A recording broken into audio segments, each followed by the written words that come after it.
is Optimus Prime. And here is an awesome video review from Jesse. Now watch as he lights our darkest hour.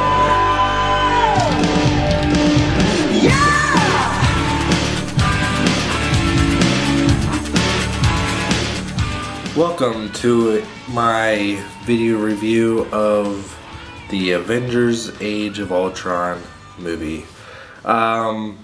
Before I start, this review is going to be chock full of spoilers, so I'm going to try to do a spoiler-free mini summary first, but I'm going to give a fair warning before I give into any spoilers. Basically, I wanted to say that I really enjoyed the movie.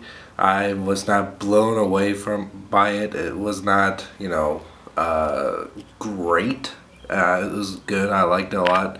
A lot of good character developments from basically everyone, except for some of the minor characters and people leading up into future movies. There's a lot of things I did like about it. There's a lot of things I don't like about it. My problems with the movie really kind of stem from the fact that I really don't like Joss Whedon's style of film. Same problems I had with Age of Ultron is the same problems I had with the first Avengers movie. I just don't like the unnecessary funny, quote-unquote funny parts of it. It just kind of very distracting. In the middle of an action scene, there'll be focus on some guy making some witty comment or awkward joke, and it just takes away from the inertia of the film, of the scene. It's just really distracting, and everyone usually thinks it's funny, but I don't. I'm not too key to that. Like in the first Avengers movie, when Hulk and Thor had taken down one of the Chitauri giant slug things, and they crashed through a museum, and they're just standing there for a second. He just punches the crap out of Thor. That's the kind of funny parts that I don't really like, that just kind of take away from the seriousness of the scenes. Or the guy playing Gattaca on the ship in the first Avengers movie. Just completely unnecessary. Doesn't add anything to the film at all. The characters that were added into Age of Ultron, I liked for the most part. There's a lot of good Easter eggs in the movie that really do lead up to future movies, and we'll get into those a little bit. And I did like how Hulk was portrayed in this one a lot better than the first Avengers movie, as seen more as like a indestructible force in nature, and not just this fat glob that's also just really tough. Really good. And Thor was toned down a little bit more serious this time around, because one thing I've hated about Thor in the previous Marvel movies is that he's always a bit of a whiny crybaby, which I like Thor as a character in the comics and in the animated TV shows, but in the movies I've never cared for him. But in Age of Ultron he's toned down quite a bit, and I like him a lot. The plot is basically it jumps right into the action. It doesn't really show how the Avengers got back together. They're just all of a sudden they're back together. They're in Ukraine invading this Hydra base, which Hydra is now being led by Baron von Strucker, which is a really cool. He had a small little cameo at the end of Winter Soldier, which I was really excited to see him in it. And they're developing technologies, blah blah blah blah, using the scepter from Avengers, which has which everyone knows by now has an infinity gem in it, the mind gem, which they were using to develop technology. Long story short, they used that information they gathered Tony Stark and Bruce Banner used that technology or information to further develop their Ultron project in secret.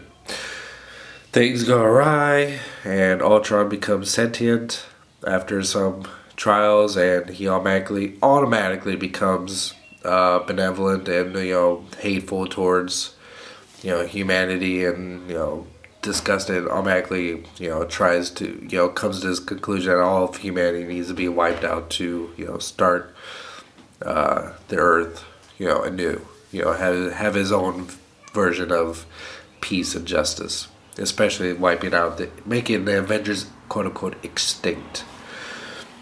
A lot of good character development. We'll get into the rest of them. There's some spoilers between them that I don't want to get to right now. Lots of good action. The action is a little bit too computer CG heavy for me. That's another thing about Joss Whedon. He's just a little bit too George Lucas-y, always depending on the computers. One thing I really liked about Winter Soldier, there's a lot of stunts, stunt doubles, wires, practical effects, cars exploding on set. Characters like Hulk and Ultron, I could not see them not being CG. They have to be, but there's some stuff that really could have been a lot better. They didn't, go all CG heavy like in the first act when they're invading the Hydra base. I think it was Captain America was riding around on a motorcycle, and you could obviously tell it was all computer animated because it was just super cartoony looking with the movements and the angles, and just little stuff like that I think could have been done for practical effects, and just would have made for a much more immersive experience. Of course, at the end of the movie, I'm not going to cover it. I want to get to that'll be spoilers section. Overall, I do think it's a slightly inferior film to the first Avengers movie. A little bit. It kind of, it's not as smart as say the Winter Soldier, while not as fun as the first Avengers or say Guardians of the Galaxy. But it does have a lot of great action in it, and the new characters are great. I would say I'd give it a 7 out of 10. It's a fun movie. Could have been a lot better in some aspects. I think that the parts that could have been improved are really Joss Whedon's style and direction, and his writing is I'm not too fond of, but I'm really excited for what they're leading up to. Alright, now the spoiler-free section is over. Now we're going to get into spoilers. So yeah, I got all my Marvel Legends of characters that appear in the movie. I had them purposely off camera because, he's, towards the end. I really liked how they showed it started leading, hinting at Civil War between Captain America and Iron Man. Iron Man was for the Ultron project, while Captain America was absolutely against it.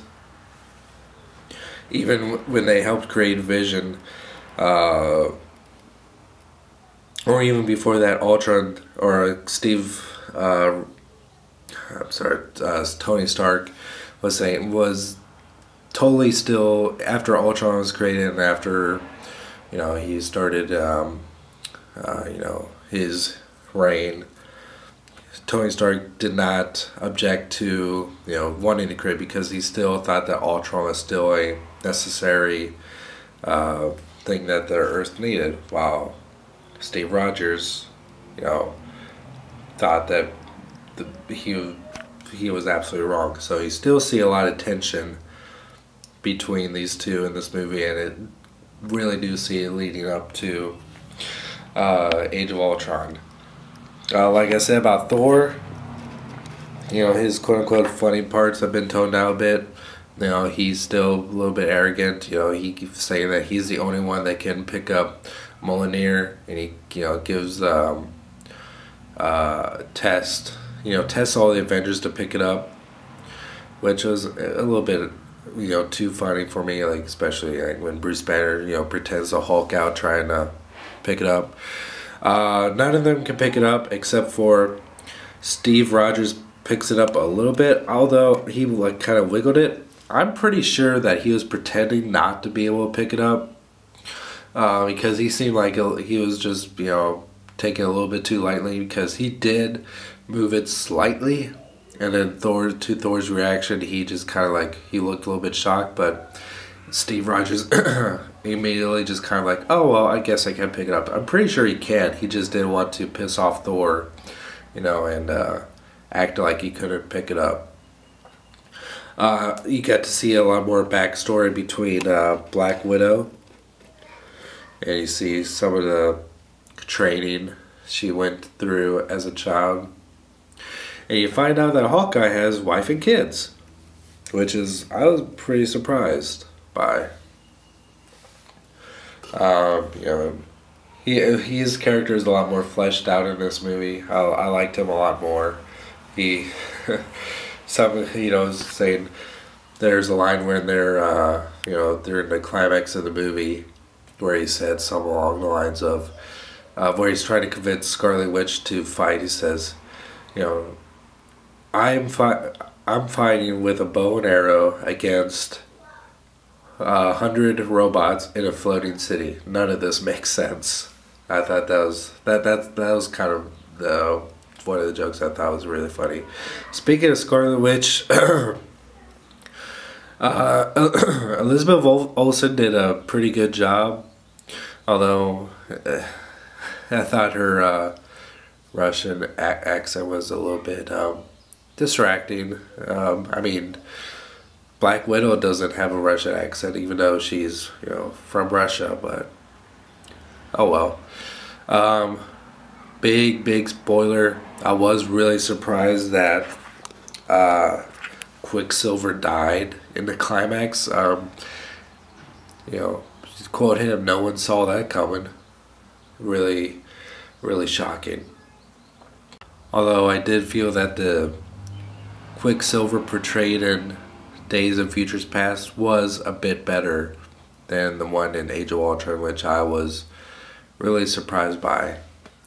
We did see Rhodey a little bit, by himself in a party scene in the beginning, and somehow or another he went back to War Machine instead of being Iron Patriot.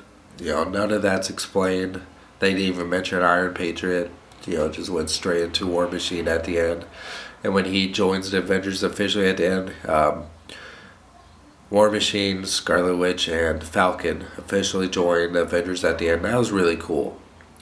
And by the way, off topic, I really want a Marvel Legends Falcon figure. I'm hoping by the next Captain America movie we'll get that, or hopefully a little bit sooner, because that's one I would really like. I was tempted to get the Marvel Select one, but I don't have any Marvel Select figures, and it'll be widely out of scale of my Legends, so there's that. Oh yeah, we better get at least a Scarlet Witch Marvel Legends figure. Since Quicksilver's dead, I don't really care if we get a Marvel Legends figure of him, because he's not an Avenger anymore. Anyway, got to see a lot of Maria Hill in and out of her SHIELD costume, because at the beginning of the movie, SHIELD was disbanded, and towards the end of the movie climax, Nick Fury and Maria Hill reform SHIELD as I forget who, but the way SHIELD should be when they were in the old style helicarrier without the propulsion jets, with the helicopter blades. And it was really good to see that SHIELD is coming back. No Coulson was mentioned or shown in the movie. I don't care that much. Coulson is just an okay character to me. Now for my big my favorite Marvel character, Hulk. I really like the way he was portrayed a lot better in this movie. Showing more of the internal struggle between Bruce Banner and Hulk, how he doesn't really want to turn into Hulk, even though he's forced to in some cases, for the good of the team. And even when he's in Hulk form, he doesn't have control over himself. Like, even when a battle's done, he's still in that kind of fight mode, and he's like, looking for stuff to destroy. And the relationship between Bruce Banner and Black Widow really does, starts to show more of a romantic interest between the two. And, should they, will they, a lot of that going on there. Black Widow is the only one that can calm Hulk down and have him go down to his Bruce Banner form. One thing I'm still pissed about in this movie is the same thing I'm pissed about in the first Avengers movie. Tony Stark mentions Pepper, Thor mentions Jane, Captain America, some mention of Peggy, or there's a flashback scene of her. Now, one time did Bruce Banner or Hulk talk about Betty. Betty's Bruce Banner's #1 girl, or at least ex-girl. Betty was the only one that could really calm down Hulk into Bruce Banner. No mention of General Ross or his, quote-unquote Hulkbusters, which is unfortunate, but I did, besides, any mention of Hulk's backstory, I did really like it, especially when Scarlet Witch took control of Hulk's mind. He became, he went through a freaking rampage, destroying a city, I forget where, and Iron Man had to get out the gigantic Hulkbuster armor, and, the Hulkbuster was quite a bit bigger than Hulk, but, could not really stand a chance against Hulk. It was, Iron Man in the Hulkbuster armor was still constantly on the defense, trying to, just basically just trying to do the best he can, while Hulk was just getting more angrier and angrier, and at the end, get angry, get makes him stronger. At the end, he kind of just broke his mind control and started reverting back to Bruce Banner. So there's that. We did some of the cameos. They're definitely led up into some. I forget the country in Africa. I forget it, but where vibranium comes from, some country or city in Africa. Leading up to Black Panther, and we got to see Andy Serkis, who will be playing Claw. He gets his arm chopped off in the movie. Really big build up for Claw. Really excited about that, and especially towards the end of the movie. There's only one credit scene, and it's towards the beginning of the credits. There's nothing at the very end, which I was pissed off about, because I waited till the very, very end, for something, and there wasn't.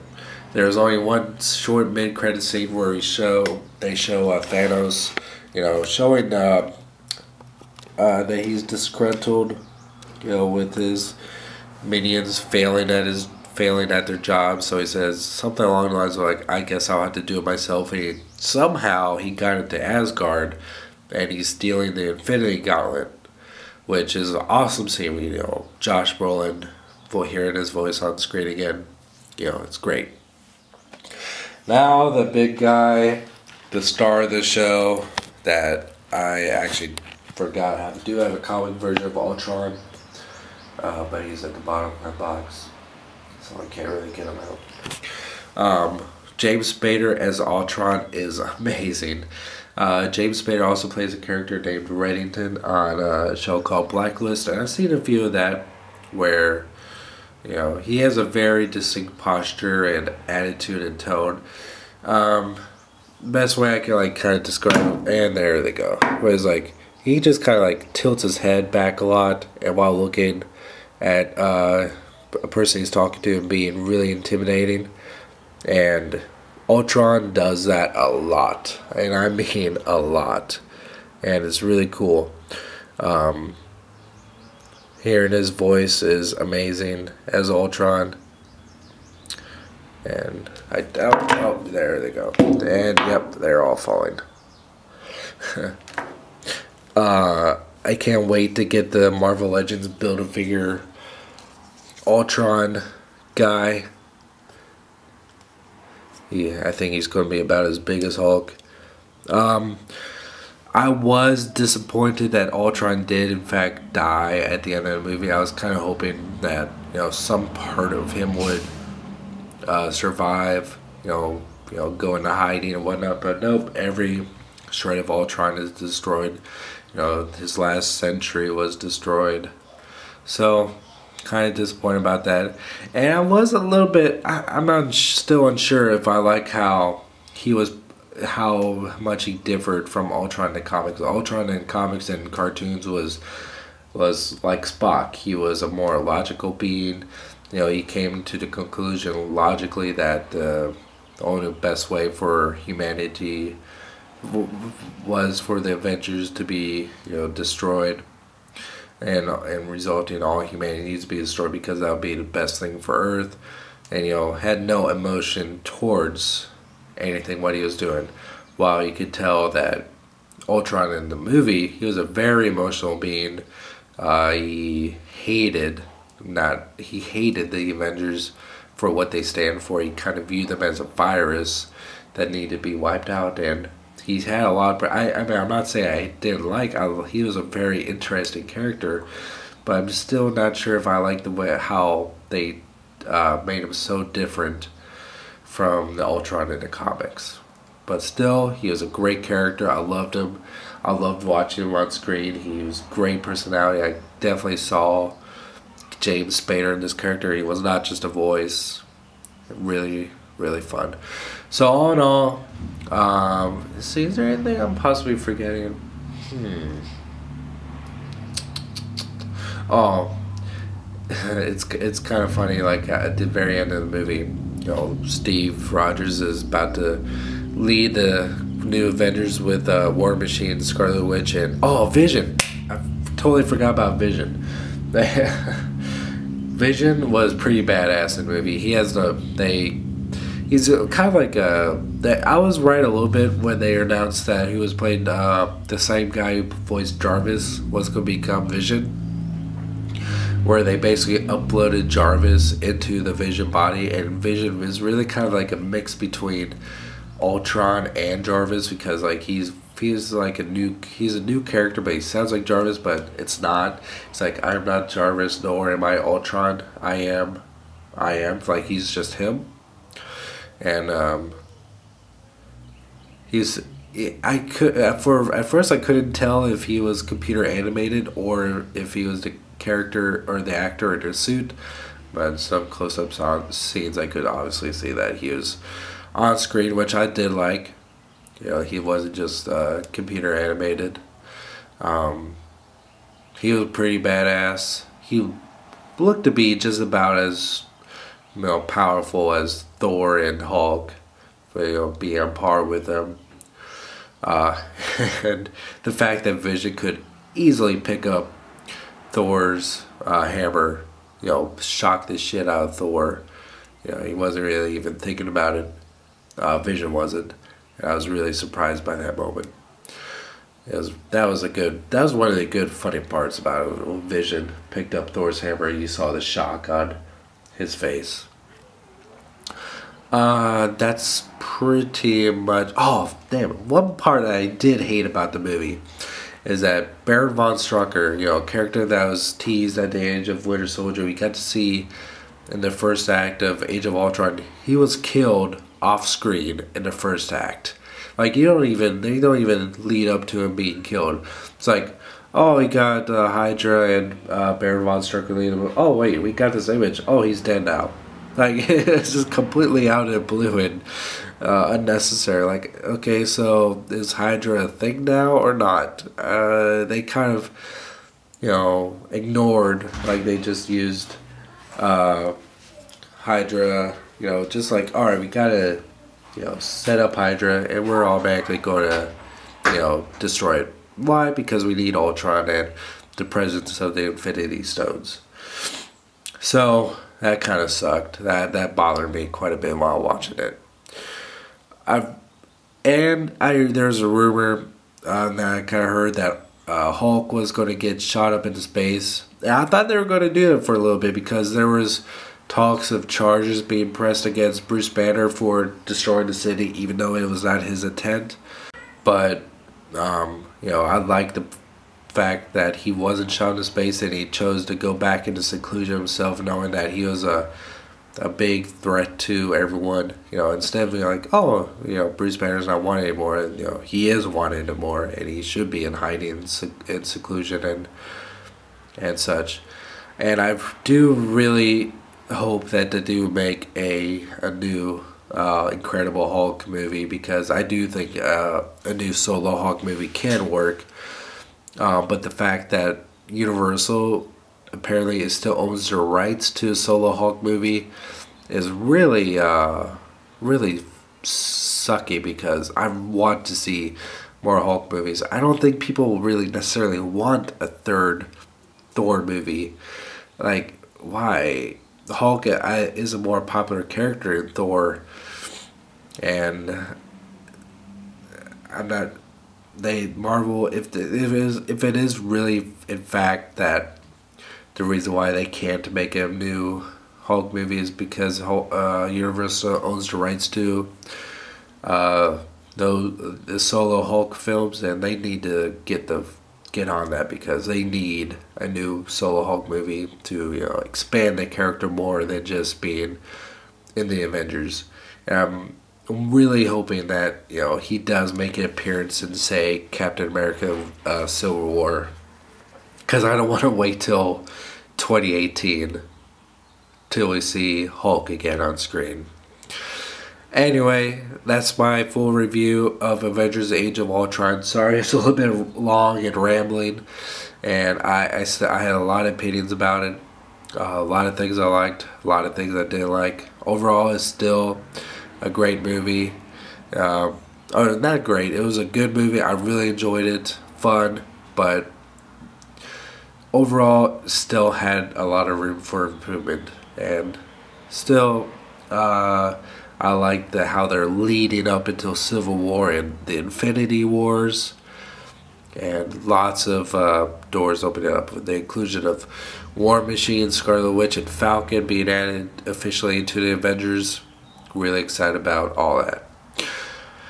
Alright guys, you can follow me on Twitter at twitter.com/SSJAllBot. You can Instagram me too, SSJAllBot. You can follow me on Twitch at twitch.tv/SSJ_Allbot, and I'll catch you next time.